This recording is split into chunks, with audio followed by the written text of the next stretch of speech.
দর্শক, আপনি জানতে চলেছেন কিভাবে নাতির জন্ম দিয়েছিলেন মেয়ের পরিবর্তে এই মহিলা। কিভাবে পুরুষ হয়েও বিশ্বে প্রথম এই পুরুষ জন্ম দিয়েছিলেন সুস্থ একজন বাচ্চার।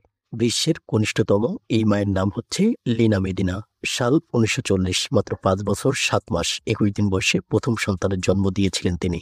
অস্বাভাবিক এই পরিস্থিতি নিয়ে যখন বিশ্বজুড়ে চিকিৎসক মহলের টালমাটাল অবস্থা, এসব কিছু থেকে একেবারে অজ্ঞাত ছিলেন লিনা। মাত্র 5.5 বছরের মেয়েটি তখন হাসপাতালের বিছানায় শুয়ে পুতুল নিয়ে খেলতে ব্যস্ত।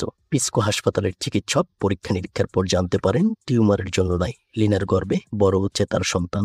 লিনার বয়স তখন 5 বছর 7 মাস 21 দিন, অর্থাৎ 5 বছর হওয়ার আগেই অন্তঃসত্ত্বা হয়ে পড়েছিলেন লিনা। পরবর্তীতে এই ঘটনায় তার বাবাকে গ্রেপ্তার করেছিলেন পুলিশ। দর্শক, ইনি হলেন পৃথিবীর এমন একজন যে কিনা পুরুষ হয়েও সন্তানের জন্ম দিয়েছিলেন। মূলত তিনি ছিলেন একজন লিঙ্গ পরিবর্তনকারী পুরুষ।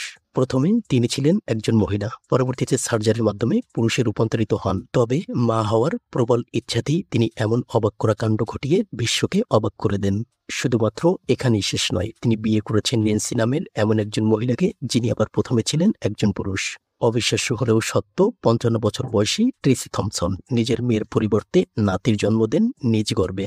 28 বছর বয়সী তার মেয়ের 3 বার মিসক্যারেজ হওয়ার পরে সিদ্ধান্ত নেন এবার মেয়ের পরিবর্তে নাতি জন্ম দেবেন নিজেই। পরবর্তীতে সেপ্টেম্বর 2017 সালে তিনি একটি সুস্থ নাতির জন্ম দেন।